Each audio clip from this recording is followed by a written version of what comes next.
Whose car is this boy? Those 4 words hung in the thick Georgia air like smoke that wouldn't clear, spoken by a man who had already decided the answer before he asked the question, spoken to a man who had briefed the Joint Chiefs of Staff on the strategic positioning of nuclear-capable assets along the eastern seaboard, spoken as if the universe had made some kind of clerical error by placing a black man behind the wheel of a vehicle that cost more than most people in Oak Haven County would earn in 3 years. But we are getting ahead of ourselves because the story of what happened on Route 27 on that suffocating Tuesday afternoon in mid-July didn't begin with those words. It began, as most stories of this kind do, with a man simply trying to get somewhere he wanted to be, doing absolutely nothing wrong, being exactly who he was, and having that be in someone else's estimation. Reason enough. Lieutenant General Raymond Ellison was 58 years old, and he carried his years the way old oak trees carry their rings, not as burden, but as evidence, as proof of storms survived and seasons endured and ground held when lesser things would have broken. His hair was cropped close at the temples in a high and tight that hadn't changed since his first week at West Point more than 3 decades ago, salted now with gray that had come in gradually, honestly earned through deployments and decisions, and the particular kind of exhaustion that comes from commanding 40,000 men and women through circumstances that don't appear in any textbook. He wore a navy polo shirt and khaki slacks, clean and pressed without being ostentatious, and on his left wrist almost invisible against the dark skin of his forearm. Unless you knew to look for it, was a watch engraved on the back with his West Point graduation year and his class motto. There were no medals on his chest today, no stars on his shoulders, no rank insignia of any kind. Just a man in a car driving a road he'd never driven before, going somewhere that mattered more to him than any Pentagon briefing room or congressional hearing chamber had ever managed to matter. He was driving his silver Mercedes G-Wagon at 54 miles per hour in a 55 zone, because Raymond Ellison did not break laws. He enforced them. He had spent the better part of his adult life enforcing them in places where the consequences of breaking them were measured not in fines or license points, but in lives, and that habit of precision had long since settled into something deeper than discipline. It had become character the way certain things do when you practice them long enough. In the back seat, his nephew Noah was 10 years old and currently not drawing, which was unusual because Noah almost always drew in the margins of school books on napkins at restaurants on the small notepad he kept in the outer pocket of his backpack, which was currently wedged between his left hip and the door. The notepad was open to a half-finished sketch of something with wings, but the pencil had gone still about 20 miles back when Noah had decided he'd rather watch the pine trees blur past the window and listen to his uncle's voice as Raymond pointed out landmarks from the passenger seat's worth of Georgia countryside. A particular bend in the Chattahoochee, a field where a famous Civil War skirmish had taken place, a water tower painted in the colors of a high school football team that had won state 3 years running. Noah was Raymond's sister's boy, quiet and observant in the way that children sometimes are when they've spent a lot of time around adults who say important things, and he had been looking forward to this trip for weeks, because tomorrow morning at Fort Benning, his cousin David Raymond's son, 22 years old, and the best thing Raymond had managed to contribute to the world, was graduating from airborne school, and Noah had been promised he could watch from the VIP stands.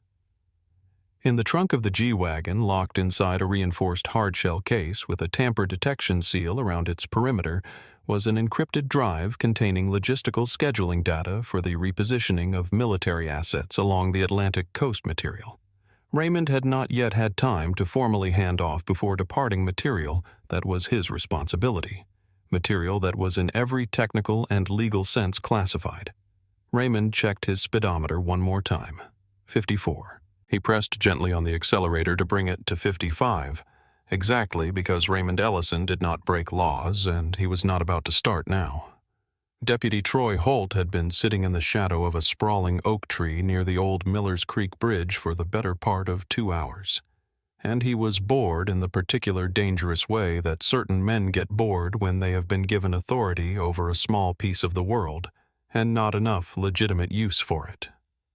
He was 31 years old with a face that the Georgia sun had turned permanently ruddy, the kind of complexion that looks like it's always slightly embarrassed about something, and hair the color of dry hay that he kept cut short in a style that was meant to suggest military discipline but mostly just suggested someone who had seen too many action movies and not enough actual consequences. He had a radar gun balanced on his knee and a bottle of Mountain Dew that had gone warm an hour ago sitting in the cup holder, and his right thumb tapped a steady, restless rhythm against the steering wheel of his Dodge Charger, the way a man taps when he is not waiting for something to happen, but hunting for a reason to make something happen.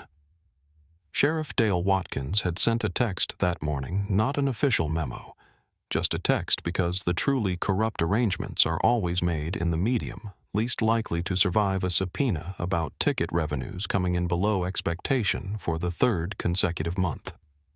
Troy understood what below expectation meant in Watkins's vocabulary. It meant that the quota, the unofficial, illegal, absolutely real quota, wasn't being met, and that the bonuses Watkins quietly distributed to deputies who showed initiative were going to reflect that disappointment. Troy had gotten used to those bonuses. His truck payment depended on them. He was thinking about all of this in the unfocused, circular way that men think when they are waiting and restless, when the silver G-Wagon appeared on the horizon of Route 27, moving smoothly and without any of the micro-hesitations, the slight pump of the brakes, the subtle correction of lane position that Troy had learned to read as the signature of a guilty conscience. This car moved like it had nothing to hide, which in Troy's experience meant either the driver was clean or the driver was very, very good at not looking guilty, and in either case, a car like that, a six-figure vehicle on a county road that mostly saw pickup trucks and sedans from the previous decade, was worth a closer look. Troy didn't think the word black consciously not right then. Not in any way he would have been able to articulate if someone had asked him to explain his reasoning, but the calculation happened anyway. The way certain calculations happen in minds, shaped by years of unexamined assumption. A car that costs that much on a road like this driven by a man who looks like that. In Troy Holt's narrow and unquestioned worldview, that equation produced only one answer. Narcotics. Some kind of money that didn't come from work. He dropped the Charger into gear and pulled out onto the road. He did not turn his lights on right away. He wanted the driver to see him first. He wanted to fill that rearview mirror with the black grille of the Charger and watch what happened. Watch the shoulders tighten. Watch the hands move too quickly.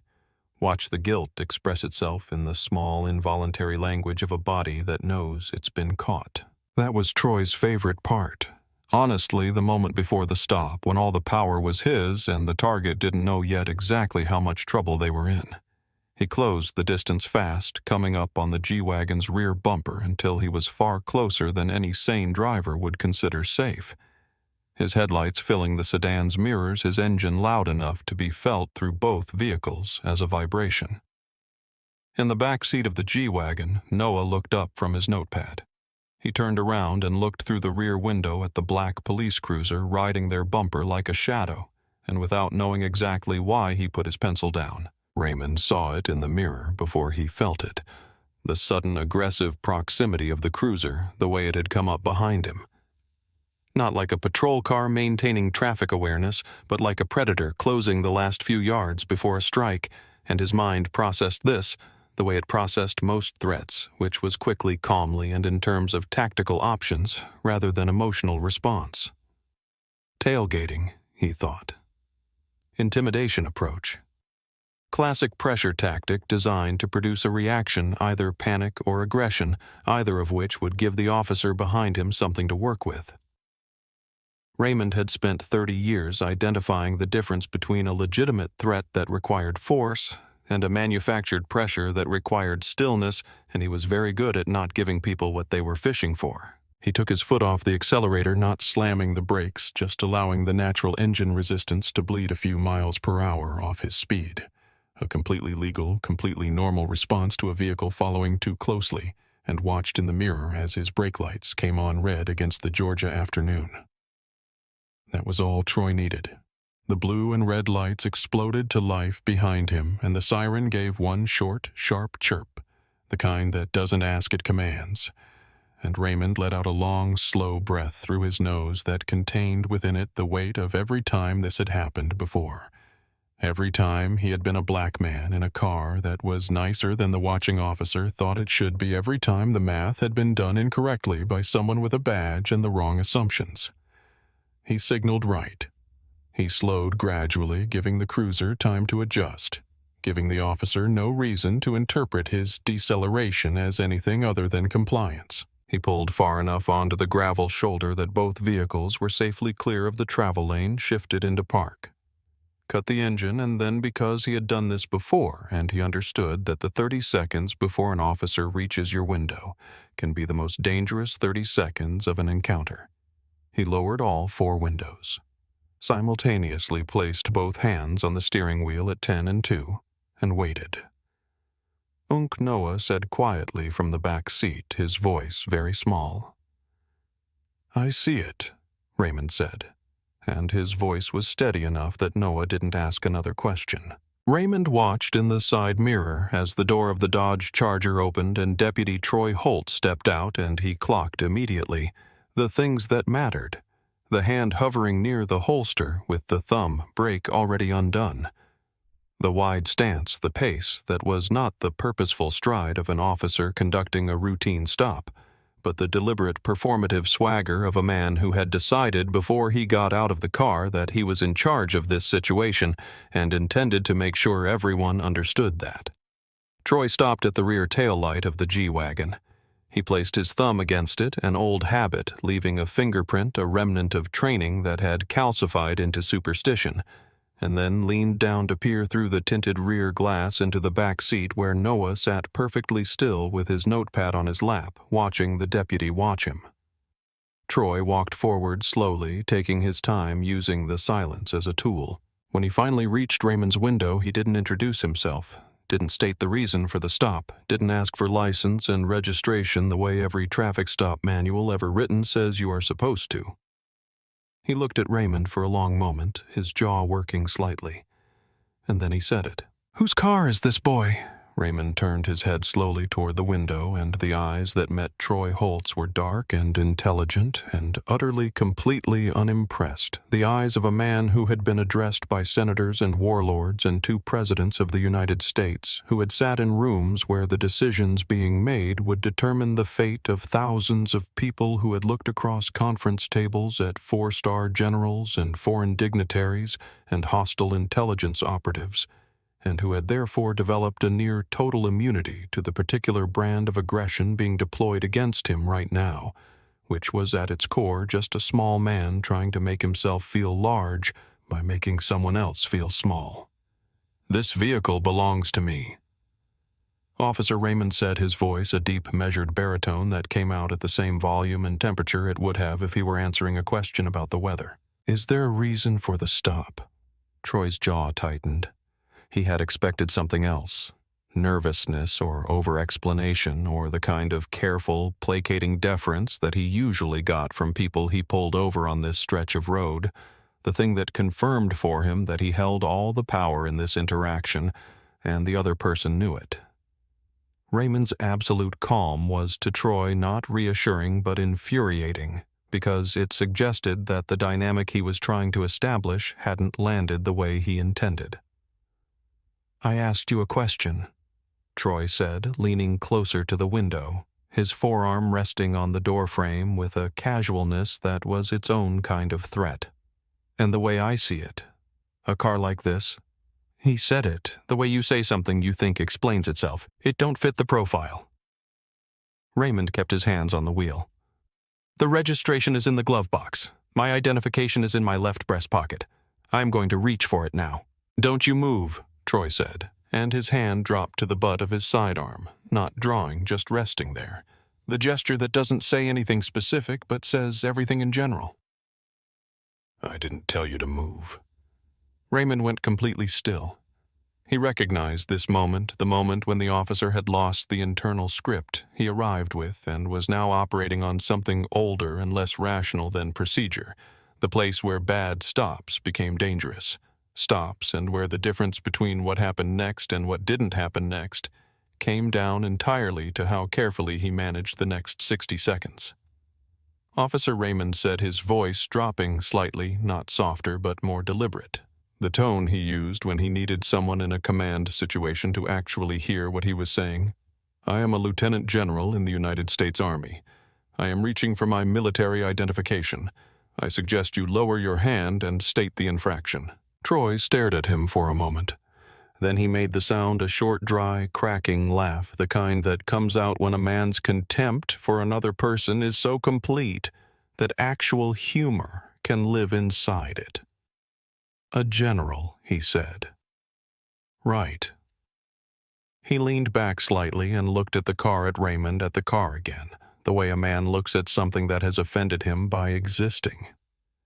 Get out of the vehicle. I am not exiting this vehicle for a traffic stop, Raymond said, still level. That is not standard procedure. I decide what the procedure is, Troy said, and now the performance was over and something uglier and more honest had replaced it. He grabbed the door handle and pulled. The door swung open, and the wall of Georgia heat rushed in and replaced the conditioned air of the Mercedes in an instant, and Raymond was looking at the full-length reality of Deputy Troy Holt, standing over him, with his hand on his gun, and behind Raymond's shoulder in the back seat, Noah had gone so completely still that he looked like a child in a photograph rather than a living one. His pencil gripped in one hand and his notepad in the other. His eyes moving between his uncle and the deputy with the systematic recording precision of someone who is going to remember every detail of this for the rest of their life. Raymond stepped out of the car slowly, telegraphing every movement, narrating it quietly as he went. Left foot on the gravel, then right hands coming away from the door frame and rising to shoulder height without being asked, because he had spent 30 years learning the vocabulary that kept black men alive in moments like this. And one of the first words in that vocabulary was visibility, making yourself so readable, so transparent, so devoid of any gesture that could be misread that the other person had no material to work with. He stood to his full height, and Troy had to look up. Troy Holt was 5'10" on a good day with boots, and Raymond Ellison was 6'3" in his socks, and the mathematics of that differential. The simple physical fact that the man he had pulled over looked down at him, when they stood face to face, produced in Troy a surge of something that wasn't quite anger and wasn't quite fear, but lived in the same neighborhood as both, and it made him push closer, made him stand straighter, made him louder. Hands on the hood, Troy ordered. Am I under arrest? Raymond asked. You're being detained for suspicion of grand theft auto and resisting a lawful order. Troy said the charges coming out fast and practiced the way lines come out when they've been used before. Now turn around before I assist you. Raymond turned. He placed his hands flat on the hood of the G-Wagon, and the metal was so hot from the Georgia sun that the skin of his palms registered it as pain. Immediately, a sharp, sustained burning that he absorbed without expression. Standing there with his hands on the hood of his own car on a road he had every right to be, on being treated as a suspect in a crime that had not been committed by a man who had decided all of this before he ever looked at Raymond's face. Troy's hands were rough and fast on Raymond's back, moving with the exaggerated thoroughness of someone performing a search for an audience rather than conducting one for evidence, slapping across Raymond's shoulders, down his sides, hard against his inner thighs in a way that was designed to humiliate rather than to find anything. He pulled Raymond's wallet from his back pocket and didn't open it. He didn't look at the cards inside. He simply threw it onto the hood the way you throw away something you've already decided is worthless. You got drugs in the car? Troy asked, moving toward the driver's door. I do not consent to a search, Raymond said over his shoulder, keeping his voice flat. Troy paused. He looked back at Raymond with a look that contained, if you were paying attention to it, a flicker of something that wasn't quite calculation. It was the look of a man reaching for a tool he's used before because he knows it works, not because it's true. "I smell marijuana," Troy said smoothly, the lie sitting in his mouth like a stone that had been sitting there so long it had polished edges. "That gives me probable cause. Stand there and be quiet." Raymond closed his eyes for 1 second, just one, a single blink of controlled fury, held absolutely internal, and thought about the phone in his pocket, and thought about the call he needed to make, and thought about Noah in the back seat of the car, and thought about what the next 10 seconds needed to look like. He didn't make it to 10. The cold steel came first, a bracelet of metal around his right wrist, and then the jerk backward as his arm was wrenched up and behind him, and then the second click as the other cuff closed, and the sound of it, that small mechanical finality, traveled through Raymond's body like a current. Because he had heard that sound many times in his career, had ordered it applied to people who had given him reason for it, and had never in 30 years of service imagined he would hear it applied to himself on the side of a public road without cause by a man who wasn't fit to shine his boots. "You're twitchy," Troy said, tightening the cuffs a notch past necessary. "I don't like twitchy." The back door of the Charger opened. Troy's hand on Raymond's head not guiding, pushing, and Raymond's temple caught the door frame with a sharp crack of pain that he refused to let reach his face. Behind them, the back door of the G-Wagon opened and small feet hit the gravel. Noah stood on the shoulder of Route 27, 10 years old, holding his notepad against his chest, and he looked at his uncle in the back of the police car.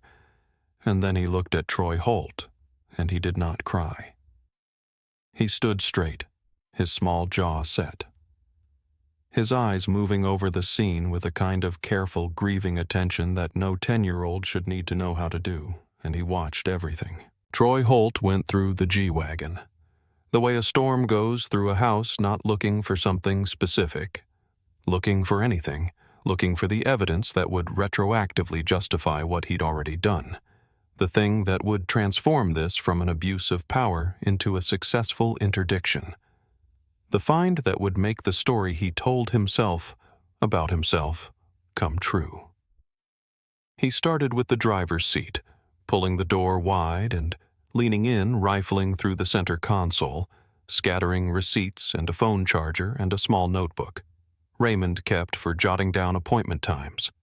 All of it handled with the kind of contemptuous carelessness that communicated with perfect clarity that the person who owned these things did not matter. He moved to the glove box and Raymond's registration and insurance documents, the documents that would have answered every question Troy claimed to have had. He ever actually looked at them, were swept out onto the seat and then onto the floor with a sweep of Troy's forearm. The duffel bag came next, dragged from behind the passenger seat and tossed onto the gravel shoulder, its contents a change of clothes, a shaving kit, a book. Raymond had been meaning to finish for 3 weeks, scattered across the ground as the zipper gave way under the force. And then Troy found the garment bag in the trunk. It was black long, the kind made to protect formal wear during travel, and Troy pulled it out with both hands and dropped it onto the shoulder of the road without ceremony, and it landed in the dust near a patch of dried Georgia clay and a puddle that hadn't fully evaporated from the last rain, and it opened part way as it hit the ground, and what spilled out was the collar of a dress blue uniform, and on the shoulder of that uniform, catching the afternoon sun, were 3 silver stars. Troy looked at it for exactly 1 second, then looked away and went back to the trunk. Raymond, watching from behind the wire mesh partition of the Charger, felt something move through him that was not quite pain and not quite anger. It was older than both of those, something that lived below the level where words operate, some foundational thing being touched that should not have been touchable, because that uniform was the one he had packed that morning with the specific intention of wearing it tomorrow on the parade ground at Fort Benning, where his son was going to look up from a formation of 500 soldiers and find his father on the podium, and know that his father had come, that no distance and no obligation and no logistics crisis had been allowed to stand between them and this moment, and now it was in the dirt. It was in... Noah, still standing by the car, looked at the uniform on the ground and then at his uncle's face through the window, and Raymond saw the boy's throat move as he swallowed something down, and he felt in that moment something that 30 years of warfare and command had never quite managed to produce in him, which was the specific, helpless fury of being unable to protect a child from witnessing something they should never have had to see. Troy reached the hard case in the back of the trunk, and his eyes went to it the way eyes go to a locked thing with immediate acquisitive curiosity. He called back to the cruiser. Didn't get an answer, came to the window. "What's in the case?" "That is government property." Raymond said, his voice very quiet now, very precise. "It contains classified national defense material on an encrypted drive. You do not have the security clearance to open it. Do not touch it." Troy's expression shifted into something that wasn't quite a smile. He went back to the trunk and he took his baton and he brought it down on the lock. The sound of it, the crack of metal against metal. The groan of the housing giving way traveled through Raymond like a physical blow, because the tampering seal around that case had just been broken, and somewhere in the infrastructure of the United States military, a sensor had just registered that event, and a light had just come on somewhere in Arlington, Virginia. Troy pulled out the laptop and flipped through the files with the bored indifference of a man handling documents he could not read, then carried it back to the cruiser. He did not look at Noah as he passed him. Noah watched him go, standing in the road dust with his notepad held against his chest, alone on the shoulder of Route 27 with the uniform of a 3-star general lying in the dirt beside him. The Oak Haven County Sheriff's Department was a single-story brick building that looked like it had been designed specifically to avoid inspiring confidence. Low ceilings barred windows that hadn't been cleaned since the previous administration. A parking lot with 2 potholes large enough to cause genuine vehicular damage, and a front entrance whose automatic door had been broken long enough that everyone had stopped remembering it was supposed to open on its own. Troy Holt walked Raymond Ellison through that entrance like a man arriving at a party he was proud to have thrown. The 2 deputies who had been smoking out front watched them come in. They were both young, both wearing the slightly bored expressions of men who had not yet had enough of their own bad ideas blow up in their faces to learn caution, and Troy gave them a look that said everything. The look of a man presenting something he expected to be admired, and one of them laughed at something Troy said too quietly for Raymond to hear, and the other one shook his head with a grin that didn't reach his eyes. Raymond walked between them with his hands cuffed behind his back, and his shoulders as straight as if he were crossing a parade ground. His eyes moving across the room in a single comprehensive sweep, the way they always did when he entered an unfamiliar space, cataloging exits, personnel cameras, lay out the disposition of everyone present. It was not a conscious act anymore. It was just how he moved through the world. Behind the booking desk, Mabel Greer looked up. Mabel was 54 years old with the face of someone who had spent 19 years absorbing things she couldn't change and sleeping less well than she deserved. And she had seen enough come through the doors of this building to have constructed over time a fairly reliable internal taxonomy of the people Troy Holt brought in: the genuinely frightened, the quietly guilty, the loudly innocent, and the occasional person who was neither frightened nor guilty, nor particularly loud, just deeply, carefully contained in a way that suggested they were managing something much larger than the current situation while being technically at its mercy. This man was that last kind. She knew it before he reached the desk. She saw the way he held himself, the controlled economy of every movement, the quality of his clothes, which were simple but not cheap, the way his eyes moved across the room, not with the darting panic of someone afraid, but with the steady assessment of someone who was already planning the next several moves. And she saw, when he came close enough to the desk for her to notice it, the ring on his left hand, gold and heavy with the distinctive design of a West Point class ring, worn smooth on one side from decades of wear. Mabel's fingers went to her keyboard. She typed the name Troy gave her from the ID he'd barely looked at, and the results came back in 4 seconds, and the red banner that appeared at the top of the screen was not something she had ever seen in 19 years at this desk, and it read in capital letters that felt somehow like they were larger than the screen they appeared on. DOD VIP Level 5.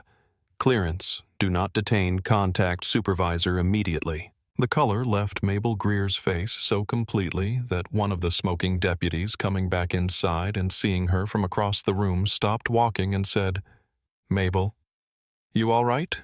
She was not all right. "Bryce," she said. Then caught herself corrected to his proper name out of the nervous habit of professionalism.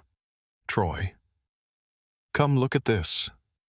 Troy was at her desk in 3 strides, and he looked at the screen. And the thing that happened on his face in the moment of reading was something that Mabel would think about for a long time afterward, because it wasn't disbelief exactly. Not the blank incomprehension of a man confronting information that genuinely surprises him. It was something more deliberate. Something that looked up close like a choice. The decision to look at evidence and decide it was wrong rather than allow it to rewrite the story he'd already committed to. "Computer glitch," Troy said. The words came out flat and immediate, the reflex of a man who had spent years deflecting things that inconvenienced him. Hackers. They can fake anything these days.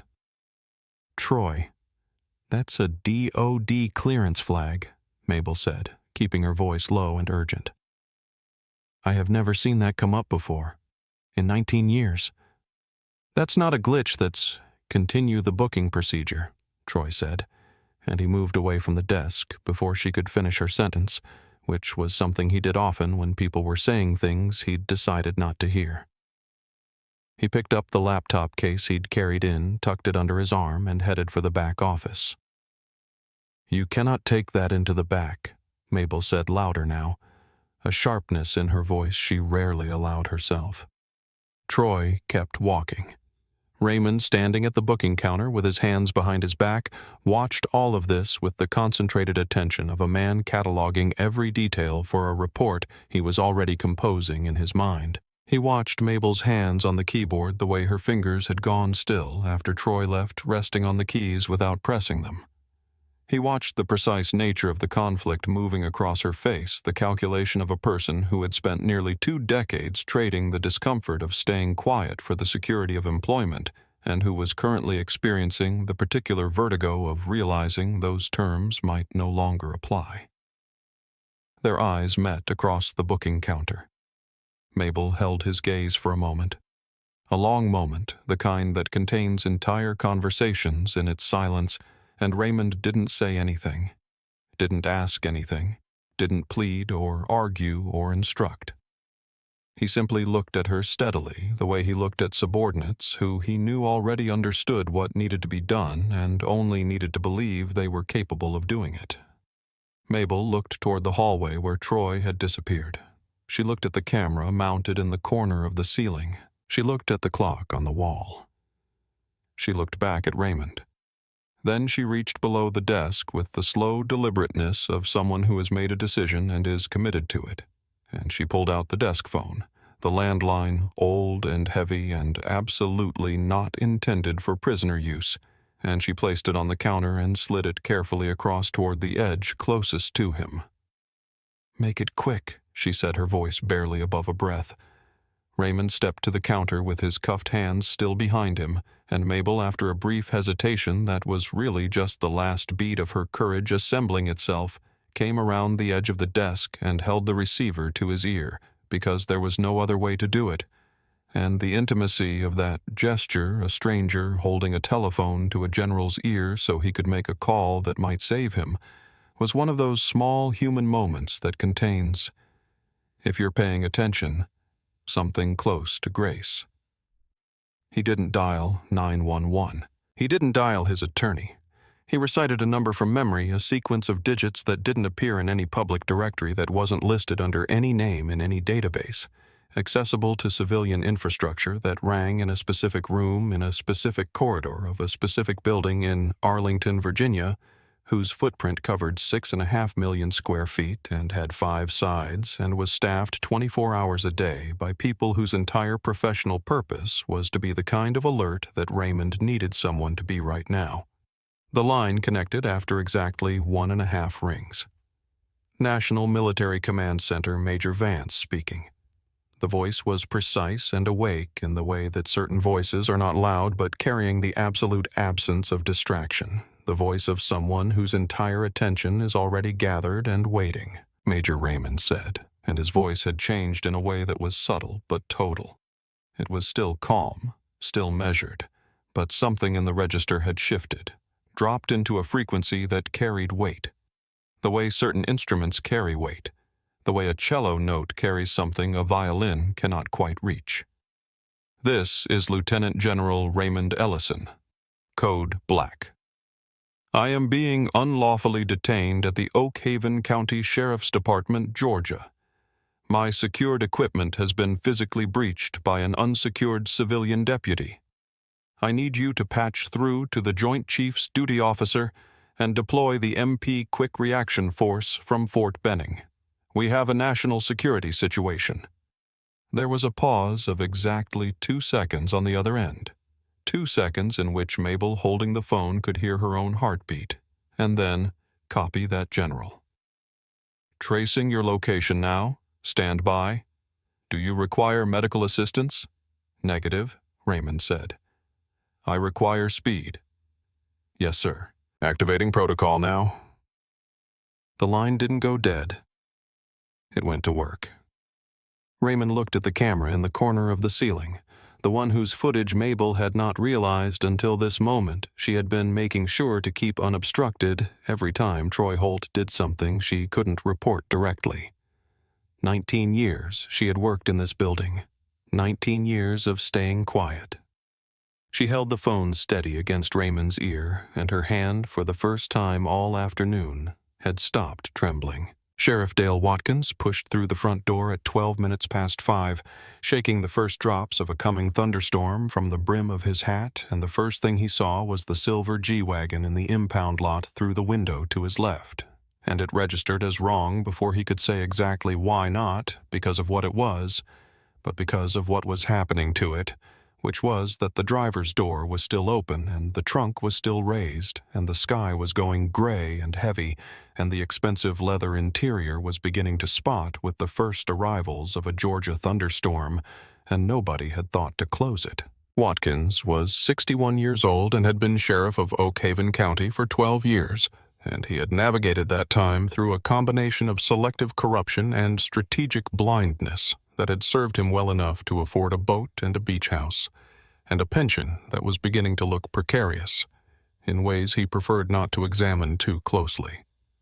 He was not a good man, but he was not a stupid one, and the G-Wagon in the rain with its doors open was the kind of detail that good instincts, even in bad men, flag as a problem.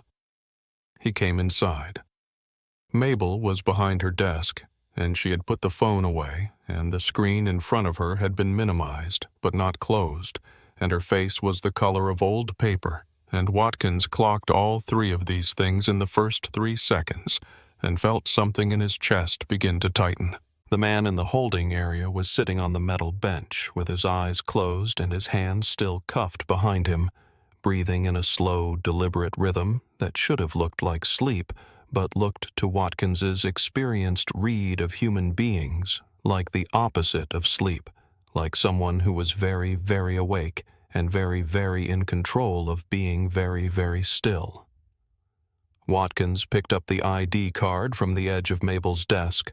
Troy had left it there in the way careless men leave things not discarded but not valued, just set down wherever the hand happened to be, and he read it.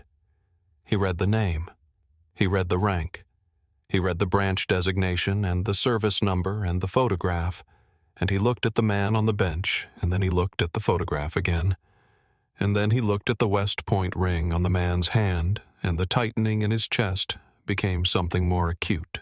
He found Troy in the back office with the laptop case open on the desk, a screwdriver in one hand and the drive housing partially separated from its chassis, and Watkins stood in the doorway for a moment, just staring at his deputy, staring at what Troy had done, staring at the sticker on the inside of the case lid that read, "Property of the U.S. Government, Unauthorized Access, Federal Felony." And he said quietly, "Troy, put that down."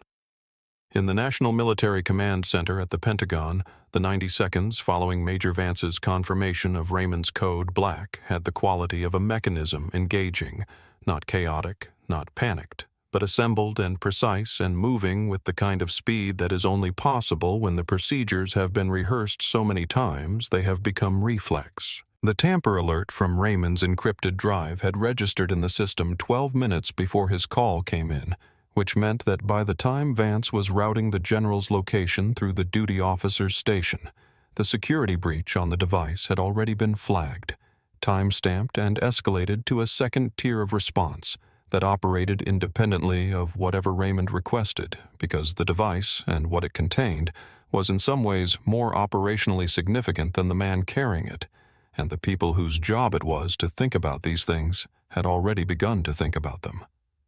Colonel Stephen Hargrove, Vance's superior, was in the room within 4 minutes of the initial flag, his coffee going cold on his desk in the anteroom as he stood over Vance's station and read the incoming data, with the expression of a man doing arithmetic that he desperately wants to come out wrong and keeps confirming is correct. "What do we have on the drive?" Hargrove asked. "Tamper, seal broken," Sir Vance said. "Physical breach, not digital. Someone opened the housing. Someone with DOD clearance." Vance hesitated for exactly the right length of time. "No, sir. A county deputy sheriff based on the general's report." Hargrove was quiet for 3 seconds. In those 3 seconds, in Hargrove's mind, the situation organized itself from a personnel problem into something that the law had a specific framework for addressing, and that framework was considerably less gentle than the framework for personnel problems. "Get Fort Benning MP on the line," he said. "Get the JAG duty officer, and get me the governor of Georgia's emergency line." He paused. "Actually, get the Secretary of Defense's aide first.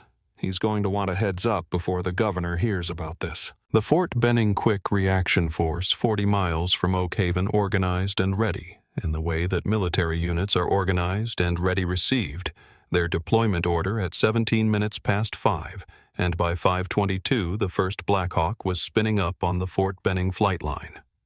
Watkins was standing in front of Raymond's holding cell, gripping the bars with both hands and trying to find the right words for an apology that he suspected no words were adequate for when Mabel's desk phone rang. It rang with the particular insistence of a phone that has something important to say, and Mabel picked it up with the caution of someone who already suspects that the voice on the other end is going to change the temperature of the room.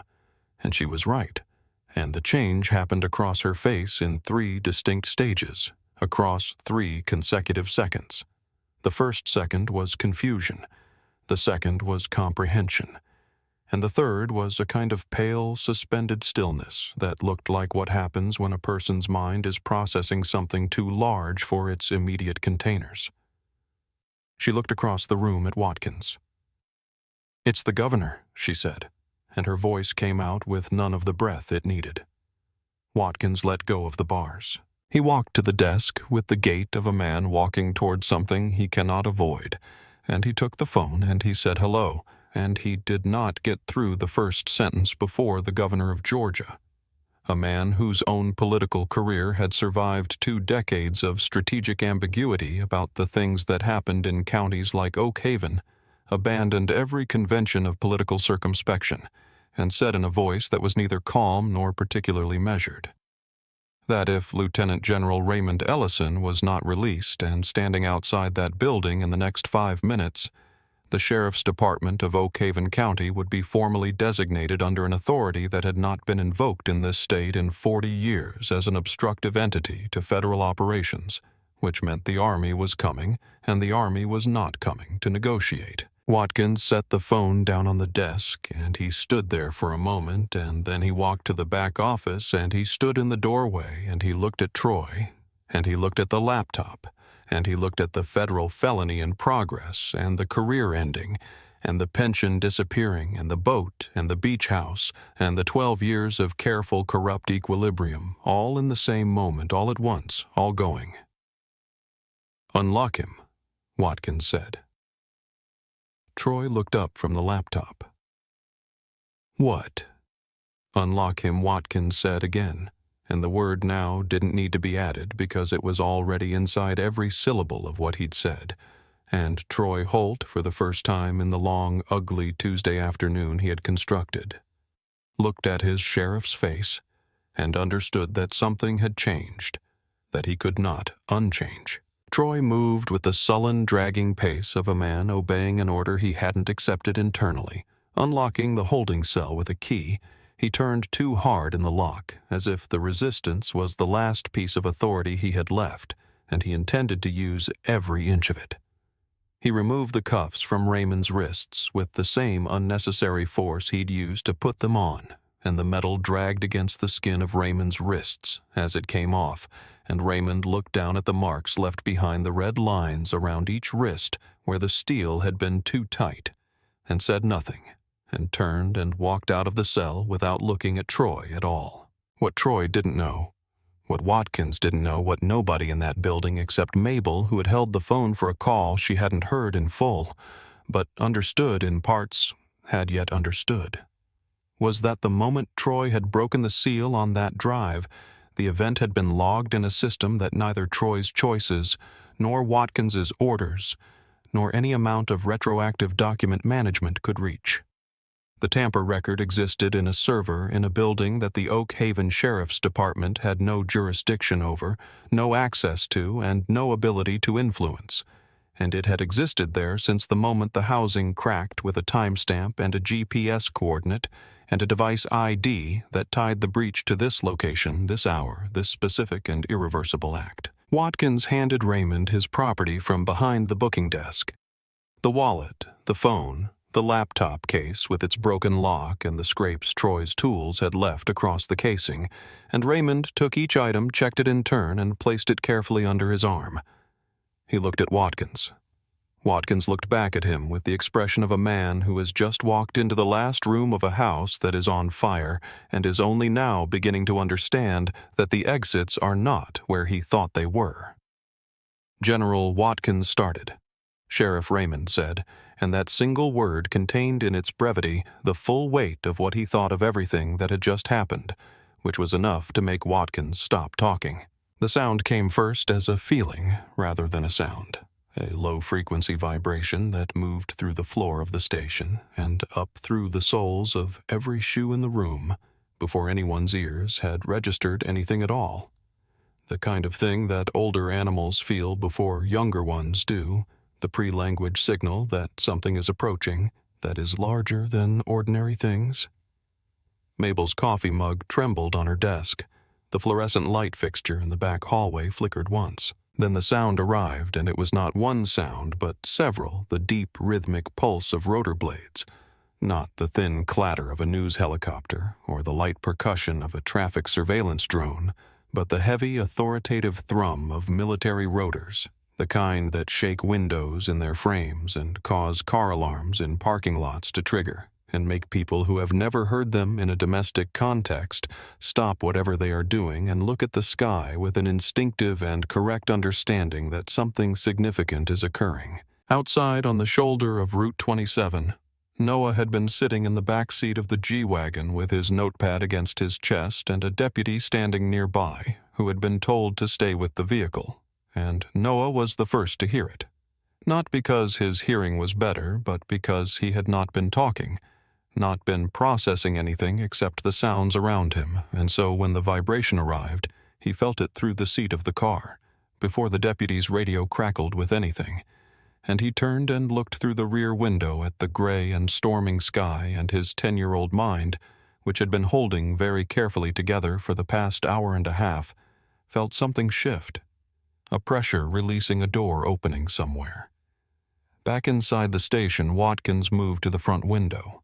He looked through the blinds and he saw the first shape cut across the sky above the parking lot, and then the second behind it, and they were large, and they were low, and they were moving with the particular directional commitment of aircraft that do not need to announce themselves because their presence is already the announcement.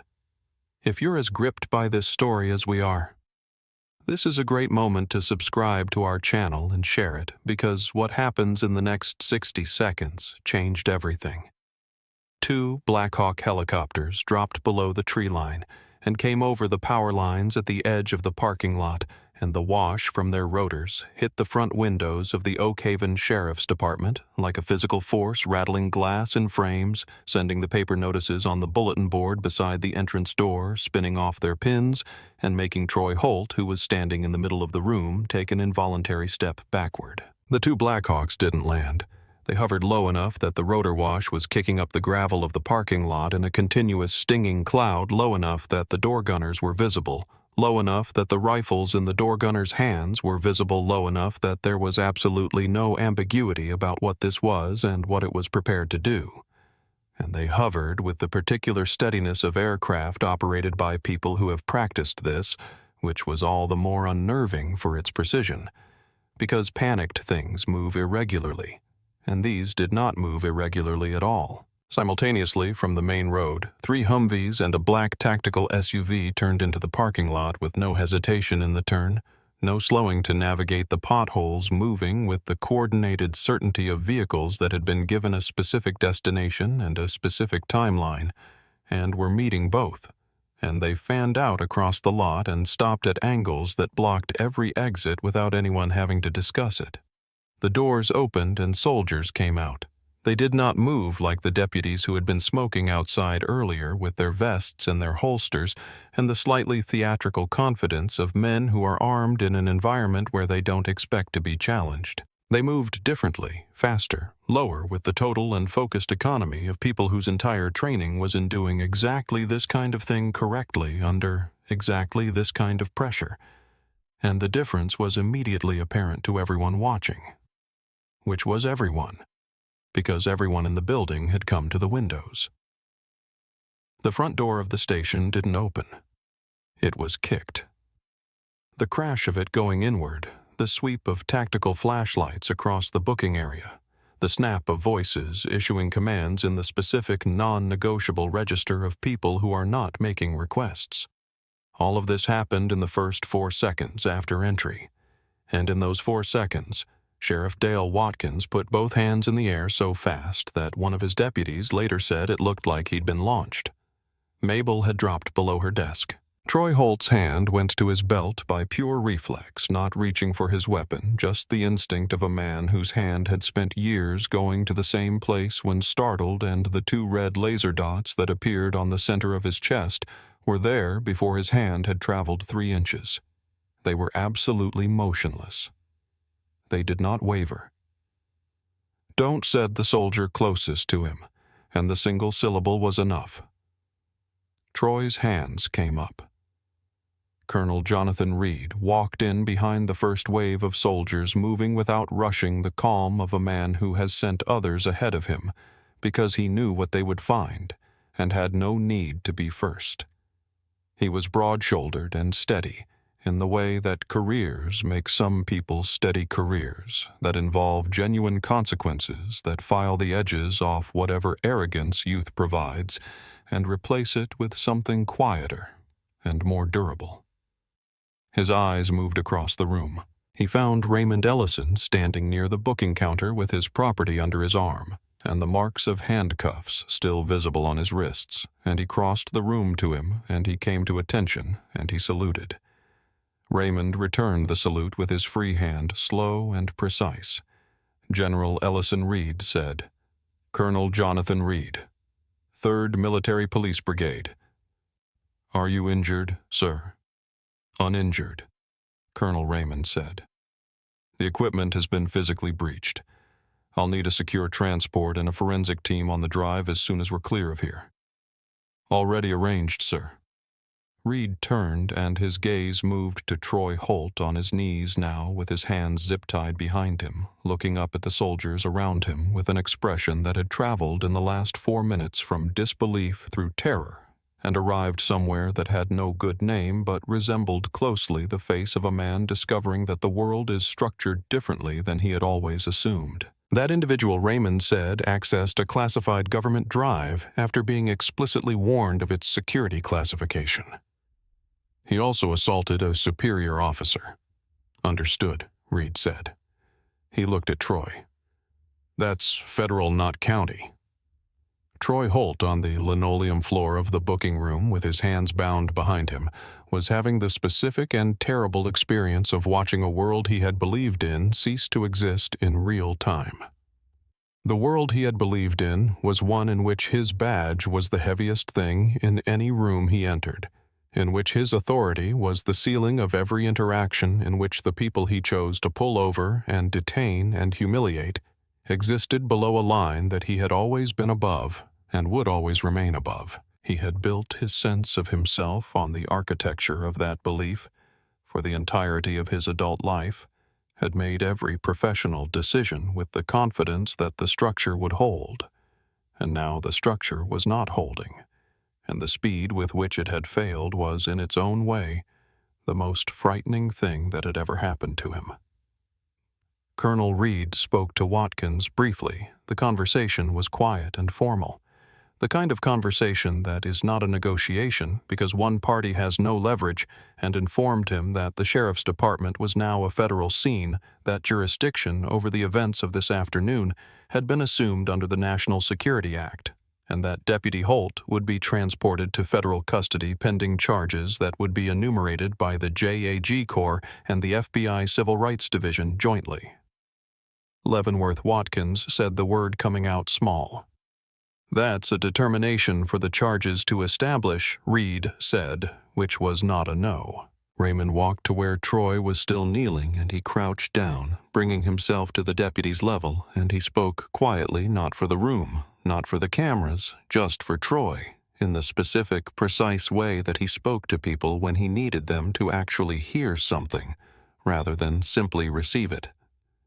He reminded Troy of the question he had asked at the beginning of all this, about the car, about whose it was, and he told Troy simply who it belonged to and what that meant and what the particular cost of not knowing that had turned out to be. Then Raymond stood up and turned to the colonel. "I have a graduation to attend," he said. "My son is at Fort Benning. We have a transport ready, sir. Your vehicle is compromised pending sweep. Then let's go." Before he left, Raymond stopped in front of Watkins. Not because Watkins deserved the conversation, but because the conversation needed to happen regardless of what Watkins deserved, and Raymond had spent his career understanding the difference between those two things.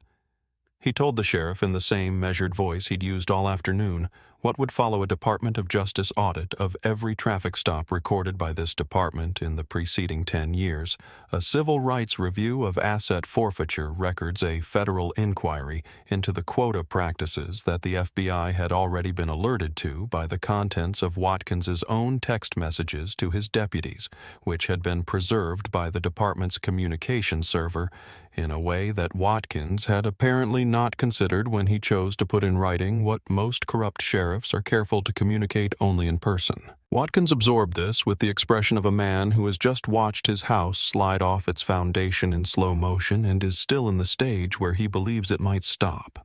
Raymond picked up the laptop case from the counter, mangled lock-scratched casing the federal felony of its forced opening, already time-stamped and logged in a system that would never forget it, and tucked it under his arm. He looked around the room one final time at Mabel, still behind her desk, whose color had not fully returned, but who met his eyes steadily when he looked at her, and at whom he offered a single brief nod that carried in it everything a formal commendation would have taken pages to express. Then he looked toward the door, and beyond the door at the parking lot where the Blackhawks still held their positions, and where the soldiers had arranged themselves in the specific organized patience of people who will remain there indefinitely if necessary. And then he thought of Noah. Colonel Raymond said, "The child, my nephew, he was left on the shoulder of the road." "We have him," Sir Reed said immediately. "He's with Sergeant Diaz." "He's fine. He's been drawing, apparently." Raymond's face changed in a way that was not quite a smile, but contained something that lived in the same place where smiles come from. "That sounds right," he said.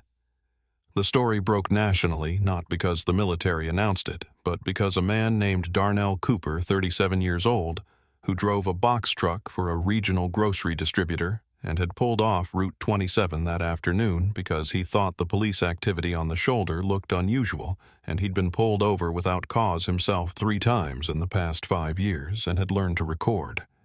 When he saw a black man being stopped, had been live streaming from behind his steering wheel on his phone, angled through his windshield for the entire duration of Troy Holt's roadside search. The clip ran 22 minutes.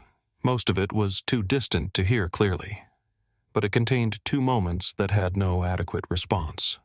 The first was the moment the garment bag came out of the trunk and hit the gravel shoulder, and the uniform collar spilled out and caught the afternoon light, and the 3 stars on the shoulder were visible even at the distance Darnell was filming from. The second was Noah, a 10-year-old standing alone on the side of a Georgia highway perfectly still, while the contents of his uncle's car were thrown into the road around him while a deputy walked past him without acknowledgement, while the sky went gray and the rain started holding his notepad against his chest with both hands and watching everything with the expression of a child who has decided in this moment to remember. Darnell had not captioned the clip dramatically. He had posted it with 2 sentences, "Y'all need to see this." That uniform on the ground has 3 stars on it. By 6 the next morning, 43 million people had. The hashtag that emerged was not organized by anyone, not the product of a campaign or a coordinating group. It was just what people reached for when they tried to describe the image of the boy standing alone in the road, and it became the frame through which the entire story was understood, which meant that, before any press release had been issued, before any official statement had been prepared, the public narrative of what had happened on Route 27 had already been written by the image of a child who hadn't flinched. The FBI Civil Rights Division arrived in Oak Haven before the thunderstorm had fully cleared, which is to say they arrived fast, and what they found when they began to look was both worse and more organized than a single bad deputy and a compliant sheriff. It was a machine built over years designed to extract money from people who couldn't afford to fight back. Running on the fuel of racial assumption and geographic isolation, documented in ways that its architects had somehow convinced themselves were safe, because they were never meant to be read by anyone outside the department. Mabel Greer sat down with Special Agent Patricia Kim at 7 in the morning in a diner 2 towns over, and she talked for 4 hours, and she did not stop once except to drink water. And what she gave them was not the vague recollections of a reluctant witness, but the specific sequenced dated account of a woman who had spent 19 years watching and remembering, because she had understood in some preserved part of herself that the watching and the remembering mattered even when she could not yet see to what purpose. She described the quota system Watkins ran through informal text messages and cash bonuses. She described the pattern she had noticed in the traffic stop logs, the way luxury vehicles were disproportionately pulled over on Route 27 and on 2 other county roads, the way the stops almost never produced charges, but almost always produced civil asset forfeiture filings, the way the people whose property was taken were in the overwhelming majority people of color passing through a county where they did not live and therefore had no local relationships to call on. She described Troy Holt in particular, and the 3 incidents she knew of personally where she had seen evidence appear in a case that she was certain had not been there during intake. What the FBI found in Watkins's safe confirmed everything Mabel described and added a layer she hadn't known about a handwritten ledger kept in a locked drawer behind a framed photograph of Watkins, shaking hands with a state senator that recorded by vehicle-type date, and what Watkins had in his own hand labeled net yield, the cash value of every major seizure the department had made in the preceding 4 years. The total was $4.3 million. 91% of it came from stops of Black and Latino drivers. Over 400 individual cases were identified in the first pass through the records, and that number grew over the following weeks as the review expanded, and every name attached to those cases was a person who had lost something.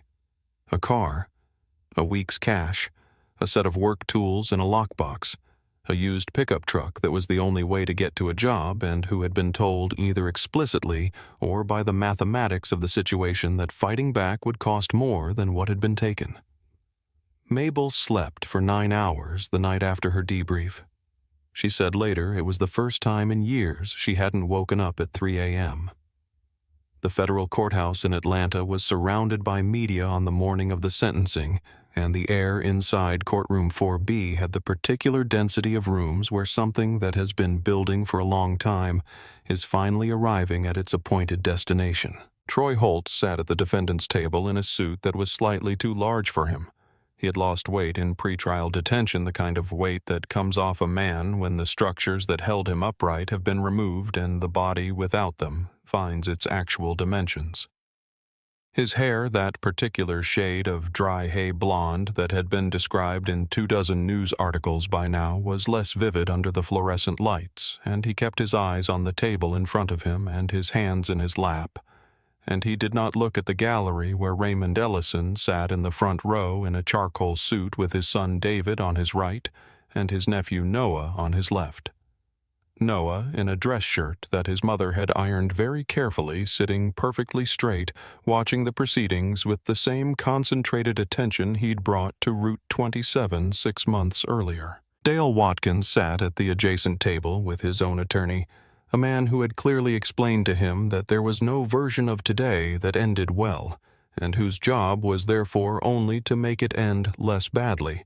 And Watkins's face had the gray, settled look of a man who had run out of moves and knew it, and had somewhere in the preceding weeks stopped trying to find one he'd missed. Judge Howard Gaines had been on the federal bench for 16 years, and he had the unhurried precision of a man who believed that justice was not improved by rushing it and not served by delay. And he looked at the two men before him for a long moment before he began.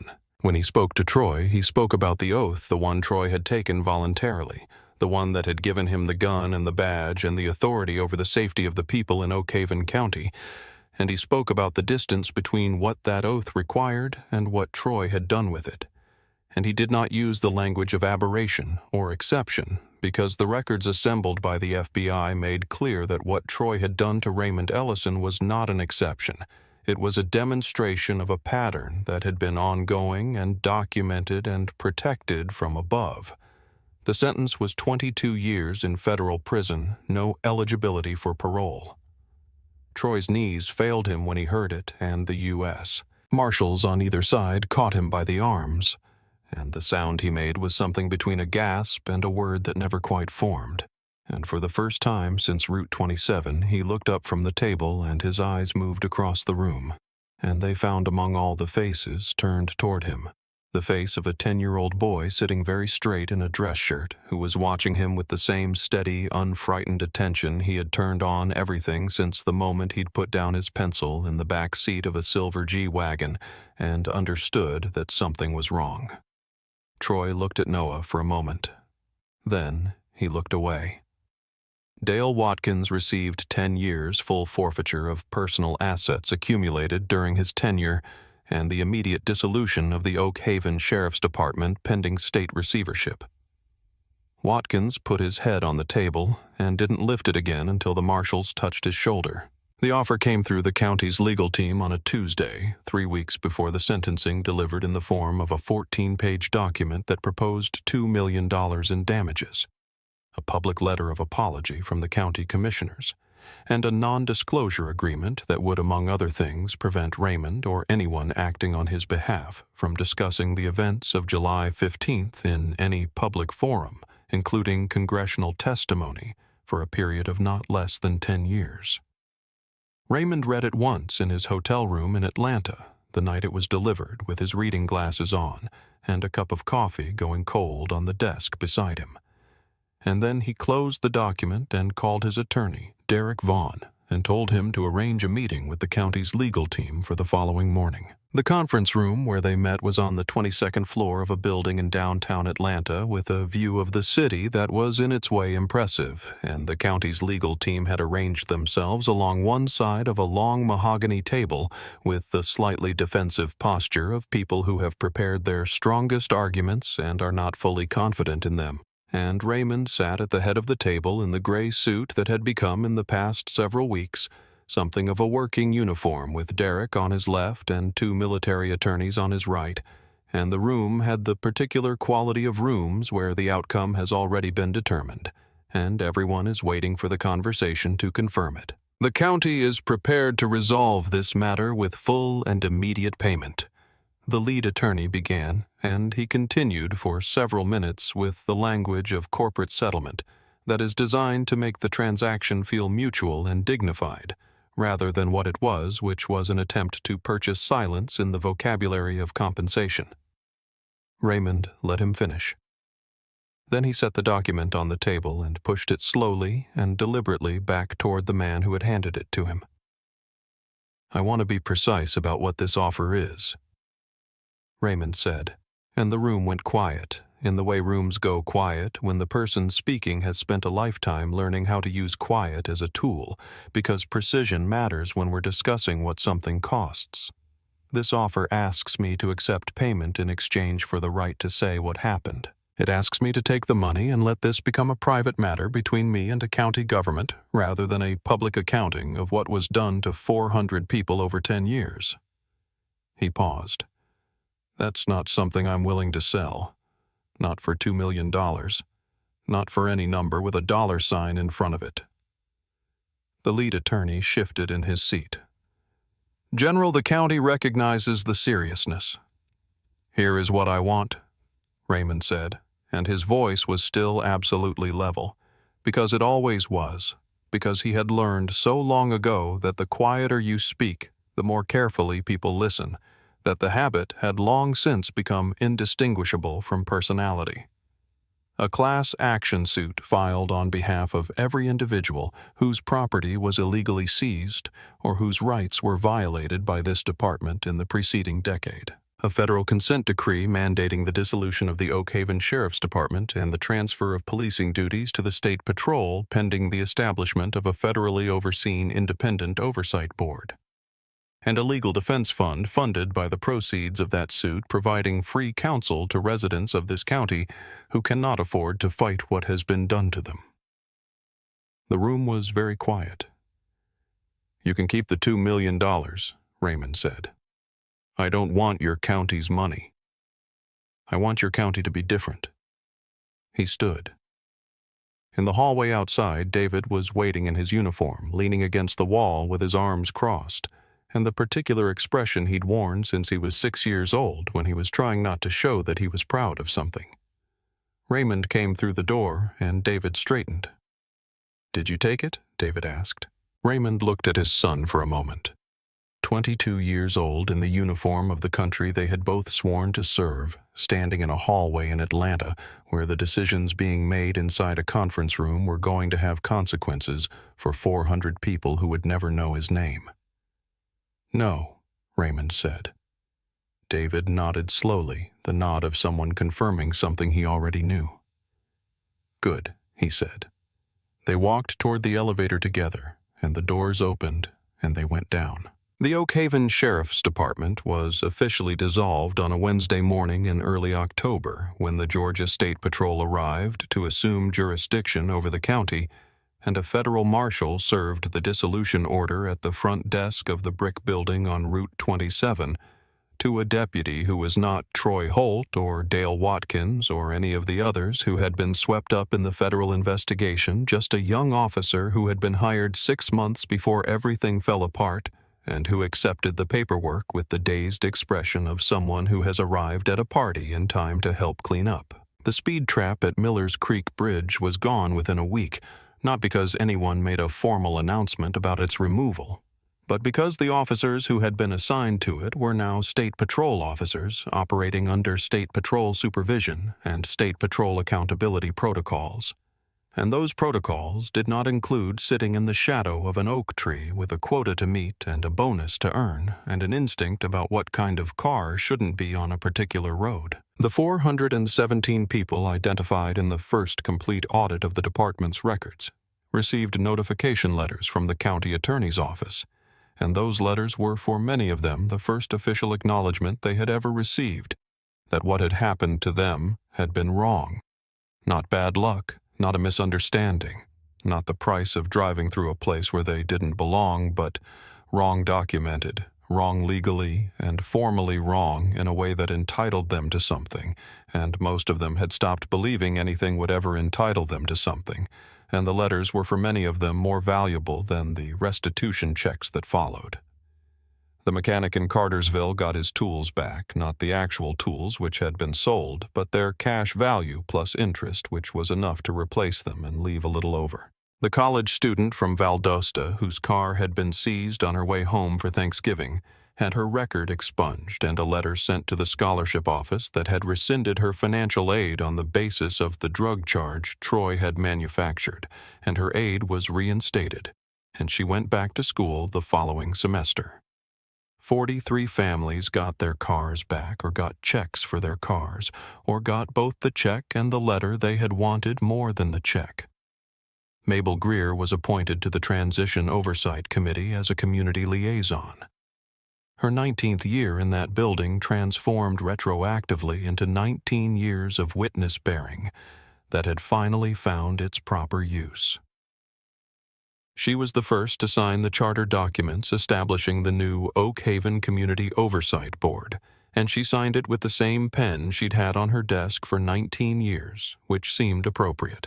The Legal Defense Fund Raymond had insisted on as a condition of the settlement opened its doors in November in a small office above a hardware store on Oak Haven's main street, staffed by 2 attorneys who had relocated from Atlanta specifically for this work, and in its first 3 months, it took on 64 cases and won 41 of them.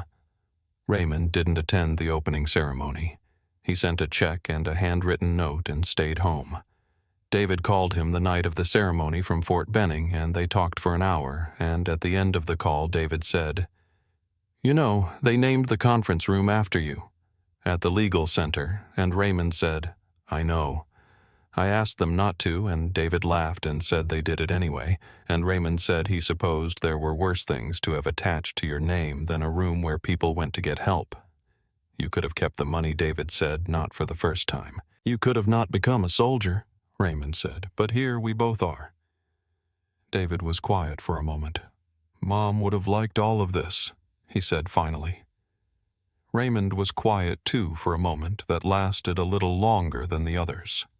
"Yes," he said, "she would have." The morning of David's graduation from airborne school had arrived while Raymond was still in the middle of everything: the federal review, the DOJ audit, the conversations with attorneys and investigators, and the Joint Chiefs legal office, and he had made in the middle of all of it the specific and deliberate choice to be present for it to let the machine of consequence run without him for one morning and go stand on a parade ground in Georgia and watch his son become a paratrooper. He wore his dress blues. The uniform had been dry cleaned and pressed and returned to the garment bag, which had been repaired, and the 3 silver stars on each shoulder had been polished by Raymond himself that morning in the hotel room in the early gray light before the sun was fully up with a cloth and a small bottle of metal polish he'd been carrying in his DOP kit since his first deployment 31 years ago. It was a ritual, the polishing one of those private habits that had no practical necessity.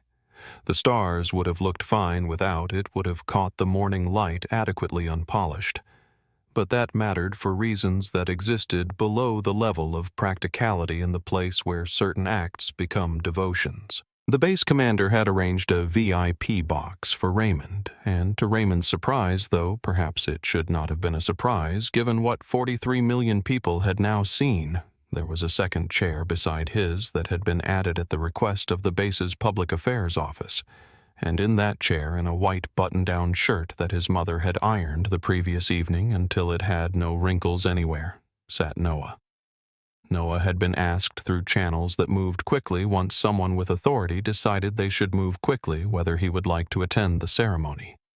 He had said yes without any detectable hesitation. He sat beside his uncle on the VIP stand and watched the parade ground fill with soldiers in formation, and he did not fidget, which was not typical for a 10-year-old, but was typical for Noah. And he held his notepad on his lap because he always had it, and looked out at the field with the expression he'd been wearing to Raymond's knowledge since the day he was born, which was the expression of someone taking careful notes on the world.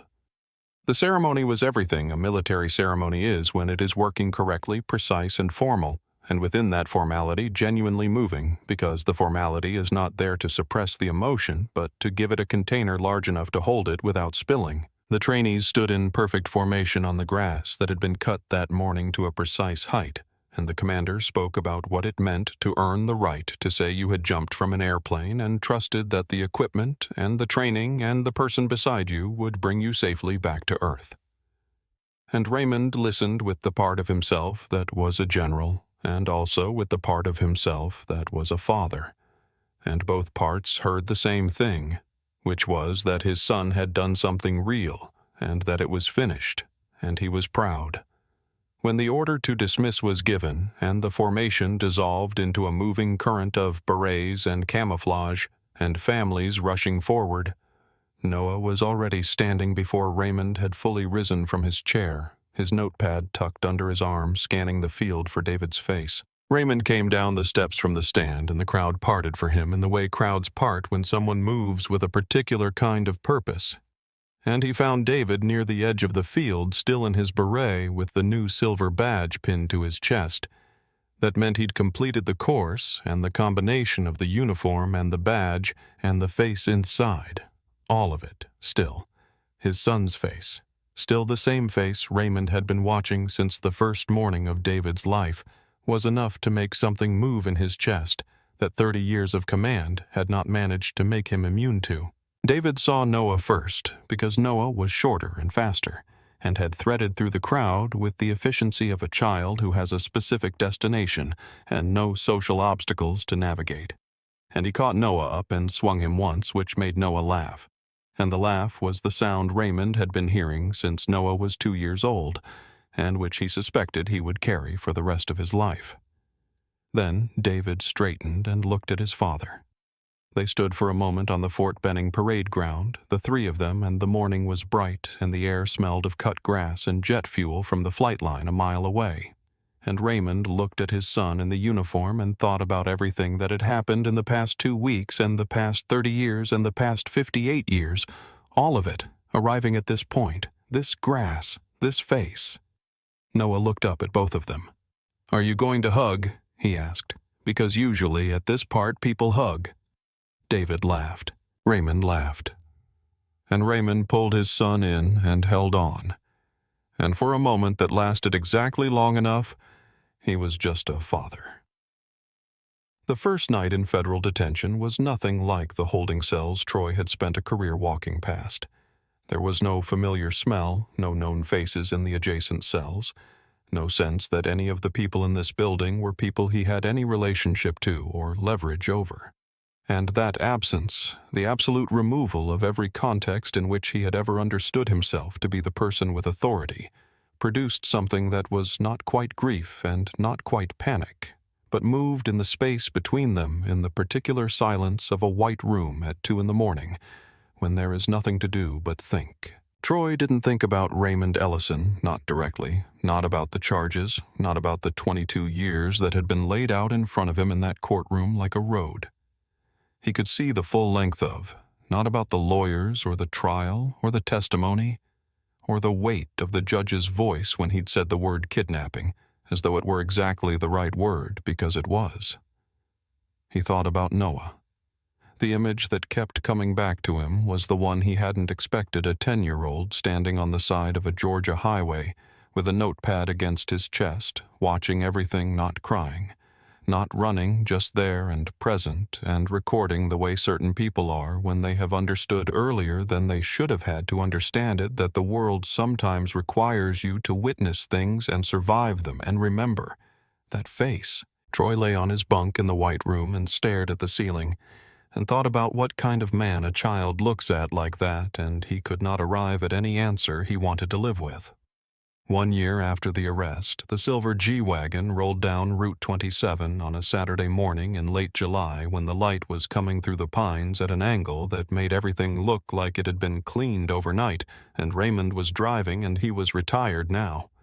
The ceremony at the Pentagon having occurred 6 weeks prior with the Secretary of Defense in the front row, and David in his dress uniform, and Noah in the same white button-down from the airborne graduation, and Raymond had stood in the center of it all and felt in the completion of it both the expected weight of an ending and something lighter than he'd anticipated, the feeling of a man setting down something he has carried for a long time and finding that his hands still work.